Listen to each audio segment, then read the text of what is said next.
You guys know, if you watch my show, one of my favorite films this year was Superman.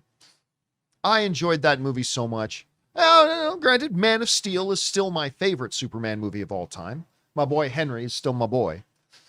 But I loved the new Superman movie. I thought it was great. And you know, we're getting into awards season. And so the other day, Warner Brothers has launched their FYC, that is for your consideration, Oscar campaign for Superman. Doing the big Oscar push. And Jonathan, we're going to bring up the Campea Classroom. Oh, right now? Right now. As if I wasn't prepared. As if you weren't ready for it. All right. Super Oscars, here's the things they are putting out for your consideration. They are putting out consideration for Best Picture for Peter Safran and James Gunn as producers. Best Director for James Gunn. Best Adapted Screenplay by James Gunn. Best Actor for David Cornsweet. Best Supporting Actor for all Nicholas Hoult, Edie Gathegi, Anthony Carrigan, and Nathan Fillion. Best Casting for John Papsidera. Best Cinematography for Henry Brown. Best Film Editing. Best Production Design. Best Costume Design. Best Makeup and Hair. Best Sound. Best Visual Effects. Original Score. And Best Original Song. They're going to sweep. It's going to be a total sweep. All sweep. Yep. Lord of the Rings record. Yep. Say goodbye. Forget it. You're snapped. Here comes the Kryptonian. You're snapped. All right. I thought, let's run down all these things they're submitting for. And let's give our thoughts on the chances it has. We'll go through this quickly. All right. We're going to start off with Best Original Song. The Mighty Crabjoys theme, written by James Gunn, Eric Nally, and whatever. Performed by the Mighty Crabjoys. This is not Punk Rocker from the end of the movie. Right. Some of you may not know, but that song is actually an older song. It was not made for the movie. It's an existing song. Does not qualify for an Oscar. If it was an original song. Oh, yeah. With the teddy bears and, what's his name? Why am I free? Punk rock. Iggy Pop. If it was Iggy Pop and the Teddy Bears did an original song for Superman, I would say, Sinners and K-pop Demon Hunters have a run for their money, because Punk Rocker, I listen to that song at least once a week. This has no chance. Zero. So you're going to agree with me on that. This has zero chance getting nominated. All right. Original score, John Murphy, David Fleming. I thought the music in this movie was very good. It's not Oscar, though. Nope. It's not there. So I'm not going to say zero. I'll say 5% chance, maybe. All right. Next one. Best visual effects.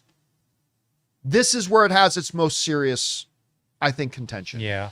I thought the visual effects in it were great. I really did. I especially like when the city starts splitting apart. I love the design and the look at the kaiju in the city. I just thought it all looked really great. I'm going to go out and say 70% chance this gets 65. I'll go 65% chance this gets a nomination for best visual effects. Rob. I'd say that. Sure. There's a lot of different, I think there's a lot of people that talked about they didn't like the visual effects of this. It's a style issue. It's style. Yeah. The visual effects were impeccable. The design of the effects and all that worked really, really well. But there's a lot of people that object. Like the kaiju kind of was a fun, cutie creature. But the effect of it was great. Yeah. And that's what people sometimes get caught up in. All right. Next, best sound. You know what? I considered this at first. I'm like, yeah, but then I really thought about it. The sound design of this movie is fantastic. Like, really good. It is. So I'm not going to say it's likely to get a nomination, but I wouldn't bet a lot of money against it either. I'll go like 30%. Yeah. 30% I'll say it's going to win. It gets what's that? Your God has no dominion here. Well, we got to see it first to know if that has a chance. Doesn't matter. Just give it all. It's Jimmy C, man. Come on. All right. The next category they're submitting for here is best makeup and hair. Well done. Costume design is very good. The makeup is all very good. Hair design is all very, really good. Nothing exceptional. Solid, but not Oscar contending. So I'm gonna go just like 5% on this. Your thoughts? Frankenstein. I think small. I think you're right. 5%. All right. Best costume design. We'll use this as a nice segue to mention, don't forget to keep your eyes open for the next episode of Designing Hollywood.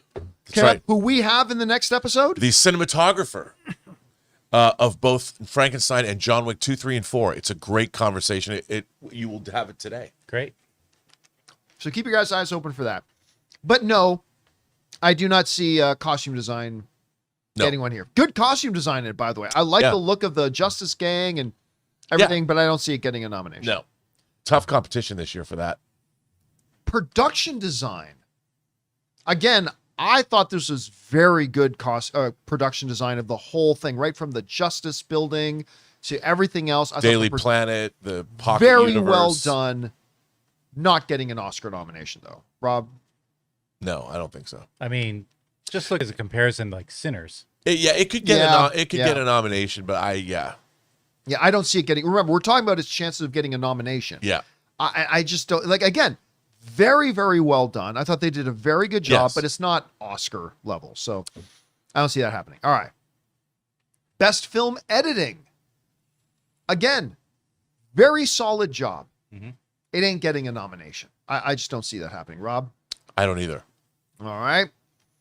So we got a couple we thought so far. Best cinematography. Again, very good for the movie. It's not getting it's not top 5. It's not getting an Oscar nomination.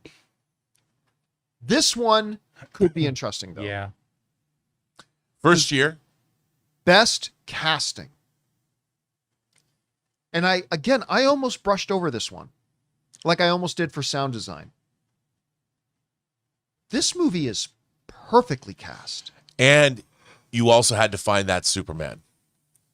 You had to find that Superman. You had to find the perfect chemistry Lois Lane with him. But everything from Guy Gardner, Hawkgirl, Mr. Terrific. Gathegi as Mr. Terrific, Holt as Lex Luthor. Well, Jimmy, come on. He kind of stole the show. Even Jimmy Wendell was great. Pierce, who even though he a small role, but still, that's a big part of the casting. Jimmy was great he too. was more of a standout than I thought. The smaller characters, stuff like that, that becomes key. Listen, again, this is one of those things where I'm going to go, I'm not going to bet money that it'll get nominated, but I'm not going to bet money against it either, because I actually think the casting of the film was perfection. Yeah. I really think they nailed it. And remember, it's not about whether you think the movie's good or not. This is best casting. I think it has a shot here. I don't know. What are your thoughts on this? I do too, because like you said, it's the first year that we're going to see the Casting Academy Award, and this is an ensemble cast. And I think that when you have ensemble casts, that's when a casting director can really shine, because they have to fill. Look, when you're casting 2 big movie stars in a role, that's how you finance the film. So there's not a lot that a casting director does if you've already cast your 2 leads. Like when you have J-Law and you've got Twilight Boy in a movie together, the casting director didn't have much to do with that. But this, they went long time search. They did chemistry reads. I'm sure the casting director, Jimmy Olsen was kind of an offbeat choice, bringing that in. Totally worked for me, though. And it really was he was great. Everybody was great. The ensemble cast of this movie is terrific. I think it absolutely has a shot. How good was Kerrigan, too, as Metamorpho? Yeah, great. Like, he was so good. So good. And I think that this really has a shot at first time. Yeah, again, I'm not going to bet money that it will. Sure. I just ain't going to bet money that it won't. But I think it's definitely in the running for In the nomination. All right. We move on now to Best Supporting Actor. They got a number of names in here. Anthony Kerrigan, Eddie Gathegi, Nicholas Hoult, Nathan Fillion. I love the job every single one of them did. I would even say above Nicholas Hoult, who I think is a great Lex Luthor. I think if any of these were to get a nomination, it would be Eddie Gathegi as Mr. Terrific. He slayed it. He kind of low-key almost stole the movie. Yeah, he was really, really good. I agree with you. I think if it's any of them, it's Eddie Gathegi. But I don't think it's going to be any of them. I'm just being real here, guys. I don't think any of them are going to get a nomination. I'm just saying if there was going to be one, possibly Nicholas Hoult, but I would think above Nicholas Hoult, I might even put Eddie Gathegi. So there's that one. All right. Best actor, David Cornsweet. David did a great job, much like Henry before him. Both Henry and David had to come into a Superman role, a long historied character, embody Superman, and yet truly make it their own at the same time. Much like the great legacy of actors who have played Joker at different times. Every Joker very different from each other, but all essentially Joker. I thought David Cornsweet did a very good job, much like Henry, of coming in and making it his Superman. Very different from Henry's, just like Henry's was very different from Brandon's, just like Brandon's was very, very different from Christopher's, and so on and so forth. But let's not get ahead of ourselves. It's not a Best Actor Academy Award performance. I'm not saying that can't happen later on, maybe, but not for this one. It's no. David Cornsweet's not getting a nomination for Best Actor for this. Rob, your thoughts? I totally agree with you. He did great as Superman, but the role, it wasn't. It just wasn't a best. The role wasn't written to win Best Actor. That's exactly. So it was written for the movie, but I mean, yeah. All right. Then they're campaigning for Best Adapted Screenplay for James Gunn.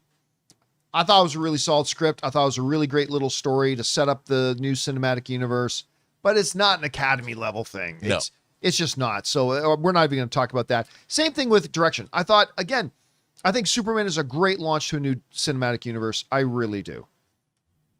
I don't see James Gunn getting a best. Look, I'd be shocked. I don't even know if he makes it on the ballot, to be honest with you. Yeah, so there's that. Well, then let's get to the big one. They're campaigning for Best Picture. I've already said this is one of my favorite films of the year. I loved it. Not my favorite Superman movie of all time. That's Henry Cavill. But I loved it. But let's be real. Superman, as much as I enjoyed it, it's not even my favorite comic book movie of the year. Right. Like for me, that's Thunderbolts. So if I can't even say it's my favorite comic book movie of the year, again, it is a great start to a new comic book cinematic universe. But it ain't Sinners. And it ain't One Battle After Another. And it ain't Nuremberg. And it ain't Marty Extreme. And it ain't, it's just, it's folly to think that this has a chance at a Best Picture nomination. I'm going to go out and say no chance. Rob? No chance. No chance. If you had to play devil's advocate and you were the one hired by the studios to go out and make the case for Superman getting a Best Picture nomination, how would you argue it? Understanding that both of us say it doesn't have any chance, but if you had to argue its merits, how would you argue it? Well, I would say that James Gunn set out to make a movie and he succeeded admirably. I just think that there's a 2-hour and 45-minute version of this movie that's better than what was theatrically released. You can see, we've seen clips and we've seen things in the behind the scenes. And I think they were just being very cognizant of the fact that they had to make a film that couldn't be 2 hours and 45 minutes or 2 hours and 30 minutes or 2 hours and 20 minutes. This is a tight 2-hour film. And I think that they had to lose a lot of stuff, to flesh it out, but they made it work. So, he succeeded in doing what he needed to do, relaunch a universe. That's not an easy thing to do. That's what I would say. But it wouldn't be with great conviction because I don't think this is going to win Best Picture. I don't think it's not about win. Does it even get nominated? No. And I just don't see it remotely getting nominated. So I think if I were to say the ones it has its best chances for, I think sound is one of them. I think casting is legitimately one of those ones it's got a shot at. And I think obviously visual effects. I think visual effects. Now, it may get none of those. It may get all three of those, but those are the ones that I think it has its most legitimate shots at. If you had to pick one or two, which ones do you think it is? Well, casting definitely. I mean, did you say visual effects? I think visual effects. Yeah, visual effects. And maybe supporting actor, Eddie Gathegi. I could see that happening. Really? You think there's an outside shot for that one? Because he was so good. He was so good. He defined it. The problem is I still think the Academy is biased against superhero films. It's getting harder and harder every year to make that argument with I the know, amount of superhero stuff but I getting think recognized. this movie in particular is very much a superhero movie. You know, no one's going to mistake it for anything but that. So, all right, guys. Question is for you. Warner Brothers has launched its for your consideration Oscar campaign for Superman. Which categories, if any, or all of them, do you think it has a real legitimate shot at maybe getting a nomination? Whatever you guys think, jump down to the comment section below and let us know your thoughts. Hey guys, thanks so much for watching this video. Make sure you like the video, leave a comment, and subscribe to our channel. And don't forget, we have a daily podcast called the John Campea Show podcast, available on Apple Podcasts, Spotify, or your favorite podcasting app of choice. Go and subscribe to it today so it'll be there when you need it.